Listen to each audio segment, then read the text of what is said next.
We did it! Hi! Welcome to episode 8 of the Children's Fireside Storytime chat hosted by the Sheboygan County Historical Society and Museum. My name is Angie Hullen.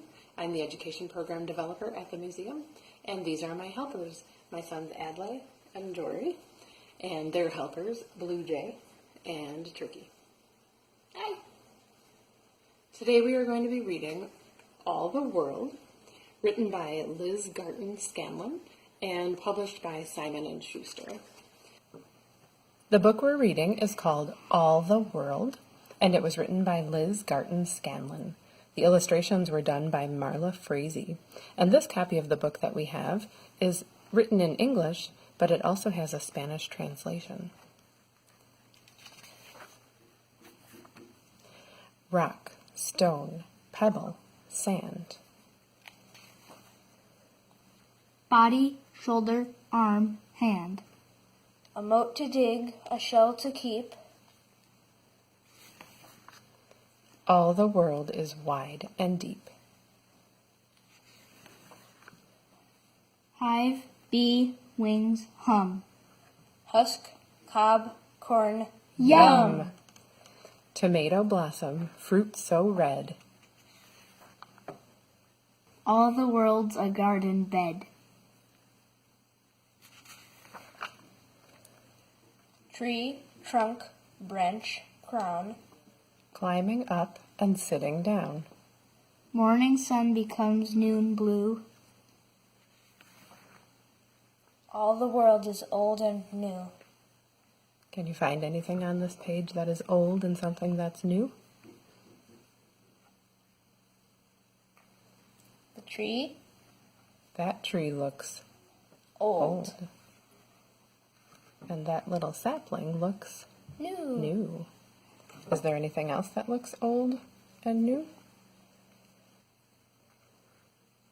This man looks Old. and these children look New. new or young. You might be thinking, this church looks old. You might be thinking, the hills are very old. But the blades of grass growing on the hills are new. All the world is old and new.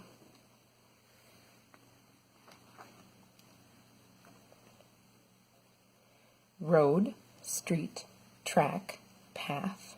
Ship, boat, wooden raft.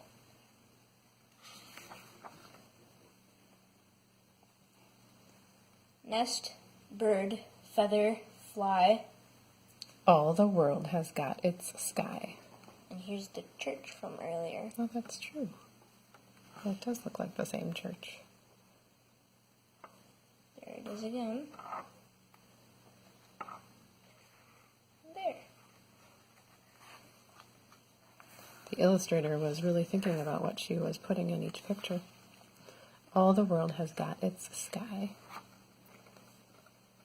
Slip, trip, stumble, fall. Tip the bucket, spill it all. Better luck another day. All the world goes round this way.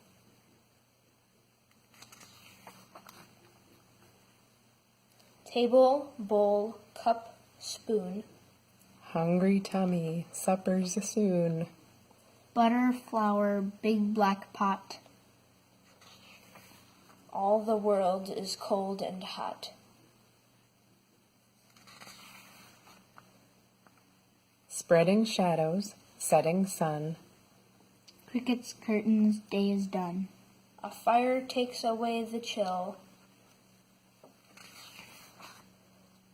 All the world can hold quite still.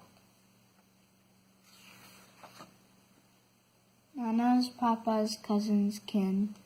Piano, harp, and violin. Babies passed from neck to knee.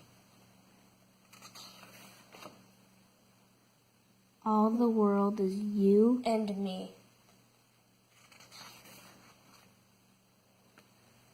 Everything you hear, smell, see.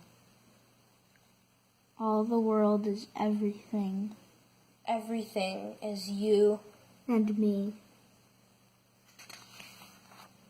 Hope and peace and love and trust. All the world is all of us. And that's the end. This book talks about a lot of different ways people are connected to each other and to the world. There are all sorts of ways to think about connection. We are connected to each other because we are family, but we're also connected to our ancestors who lived before us and our descendants who haven't been born yet. We're connected through our history, and we're connected through our shared likes and dislikes.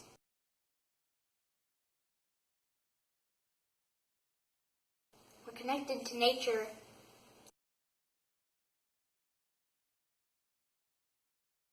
And we're connected to all of you through the marvel of the internet. But today we're going to be thinking about how places are connected. Sheboygan County is just 1,271 square miles on a globe that is over 500 million square miles. But our little county is connected to the rest of the world in many ways.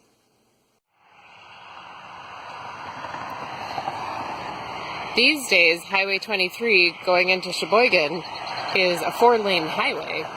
But before it was a 4-lane highway, it was a 2-lane highway. And before it was a 2-lane highway, it was just a road. It was actually a plank road, meaning it was a road made out of wooden planks. And it was a toll road, so the people who built it collected money from people who traveled on it as a way of making money. Before it was a plank road, it was just a dirt road. And before it was a dirt road, way before there were cars, there were just people traveling on it by foot. And those trails originally were built by the Native Americans who lived here first. But as kind of a tribute to its history, there is now a biking and walking path that is called the Old Plank Road Trail. It's no longer made out of wooden planks, but while you're on it, you can imagine what it looked like long ago.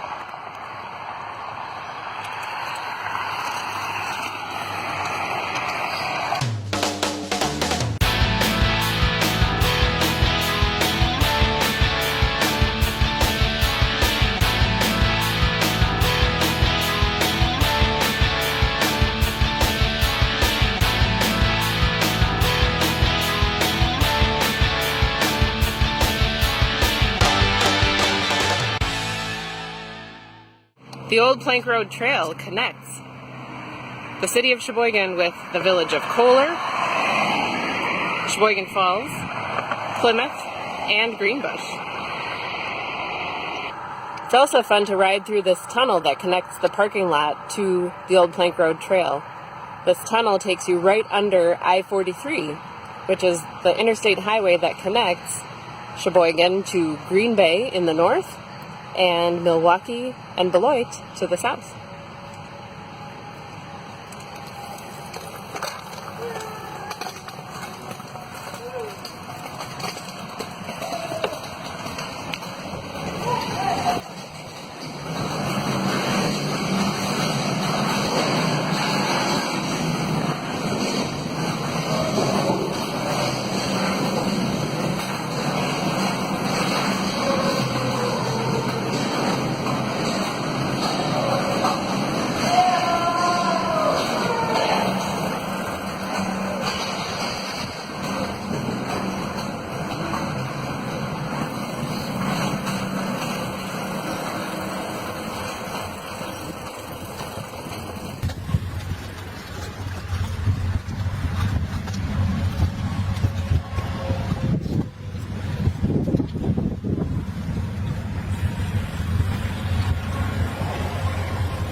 Here we are on the shores of beautiful Lake Michigan. It's my favorite color. I believe it. Beautiful Lake Michigan is connected to the other 4 Great Lakes. Lake Michigan, touches Lake Superior and Lake Huron. Lake Huron flows into Lake Erie, which flows into the St. Lawrence River, which flows into the Atlantic Ocean. Some scientists actually consider the Great Lakes to be part of a really wide, slow-flowing river.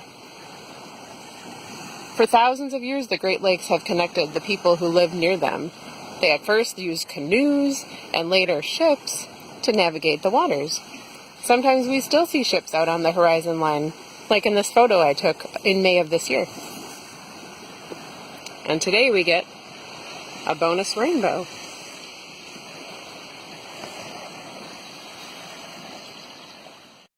Originally, the mouth of the Sheboygan River, where the river meets Lake Michigan, was not a great place for ships to land.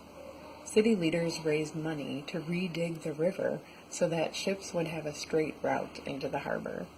They also had to make sure the harbor was deep enough so the boats and ships wouldn't scrape the bottom. This is a model that was created by Jim Bratz, based on his research of what the Sheboygan shipyards used to be like back when shipbuilding was an important industry here. You can see a model of a completed ship that has already been launched, as well as a model of a ship that is still being built. You can see that in those days, the power to drag and lift the heavy pieces of wood into place was supplied by horses and the workers themselves. It was hard work, but building strong ships meant that Sheboygan would remain connected with other communities throughout the Great Lakes region and beyond.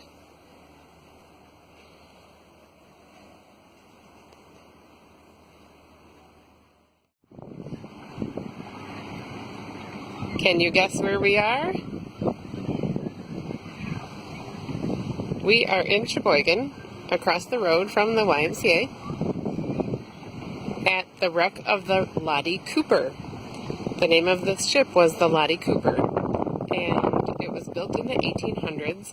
It was wrecked in 1894, and the remains of this were found in 1992, almost 100 years after it capsized, and it was in the bottom of the harbor where they were digging or building the marina. So the pieces were brought up on land and reconstructed into the shapes that they originally were, and it's one of the biggest displays of a wrecked Great Lakes schooner anywhere, right here in Sheboygan County. And to show you how big it is, Dory and Adley are going to go walk out and see if their arms can extend across the width of the ship.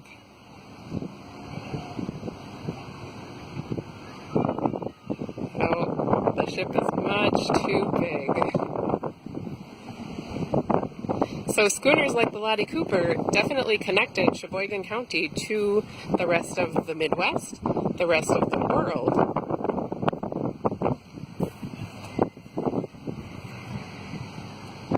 And some ships like the Lottie Cooper were built right here in the area.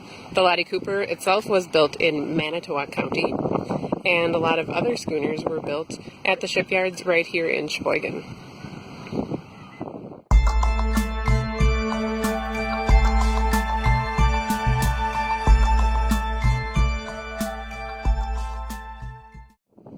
We found you, Turkey. Those spikes are very tall. But they're not that wide. Not wide enough to hide you. Feel like such a turkey. It's alright. It was a good try, Turkey.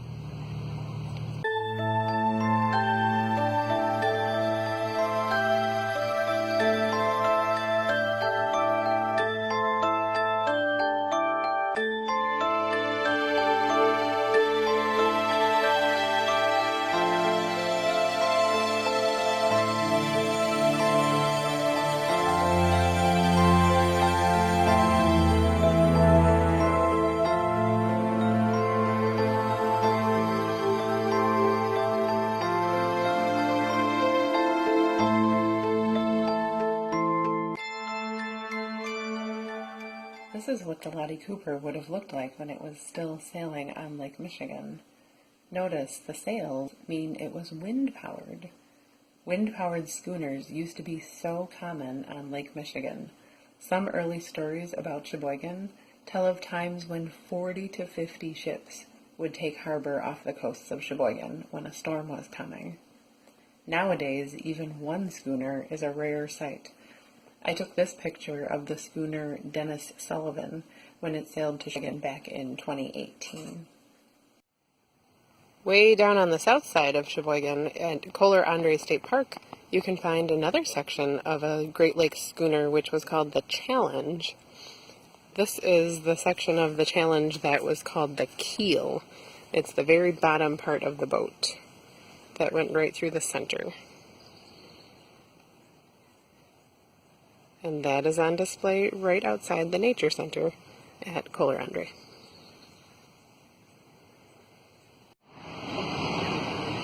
What does the chocolate shop have to do with the history of transportation to and from Sheboygan? It actually used to be an old railway station. That's right. This building that is now the chocolate shop used to be an interurban streetcar station. Interurbans were passenger trains people could ride from one city to another. The year that this terminal was opened, 1925, so 95 years ago, there were 55 streetcars leaving Sheboygan every day. Some of them went to Elkhart Lake, and some of them went to Milwaukee. What do you guys think about that? That's really interesting, and it makes me hungry for chocolate.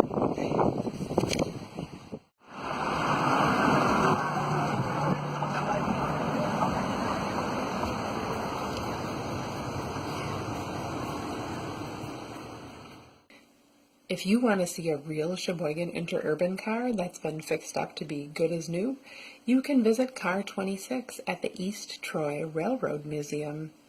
If you plan ahead, you can even take an interurban ride on the actual Car 26. My friend Kyle went to East Troy last year and took this picture of Car 26 on the rails there. When you come to the Sheboygan County Historical Museum, which you can do very soon because we're opening back up again on July 13th, when you come to the museum, you can see a gatehouse that was used in Sheboygan by a flagman. The flagman used flags and gates to signal to city traffic that a train was coming. The gatehouse would have been raised on a tall support so that the flagman could see the approaching trains from far away.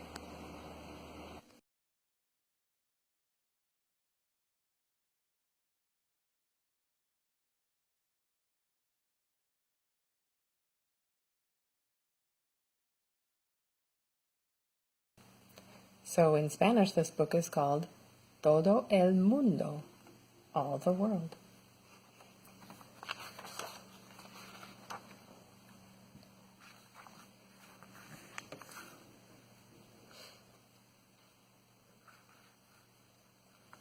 Camino, calle, carril, sendero.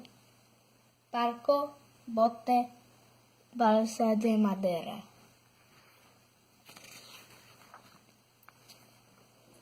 Nido, ave, pluma, vuelo. Todo el mundo tiene su cielo. So I liked that this book was in 2 languages because there are definitely connections between the Spanish language and the English language, and also speakers of Spanish and speakers of English. Do you know how to say connections in español? Sí, conexiones. Conexiones. It almost sounds just like connections.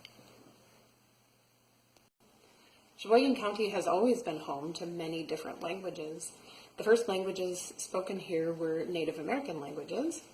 Then there have also been English, German, Dutch, Irish, Spanish, African American Vernacular English, Arabic, Hmong, and Turkish. and so many others. Thank you for joining us to read All the World, Todo el mundo. Todo el Mundo, We will be reading a story every fourth Friday of the month. So the next time we'll see you will be Friday, July 24th.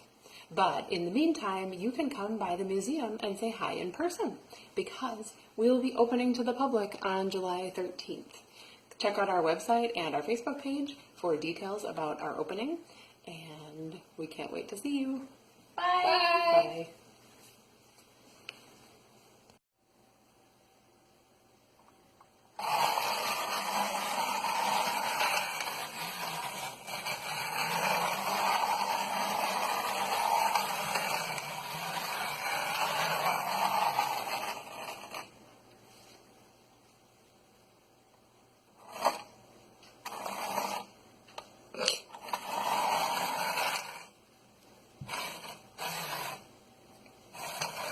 I guess that's the end of that.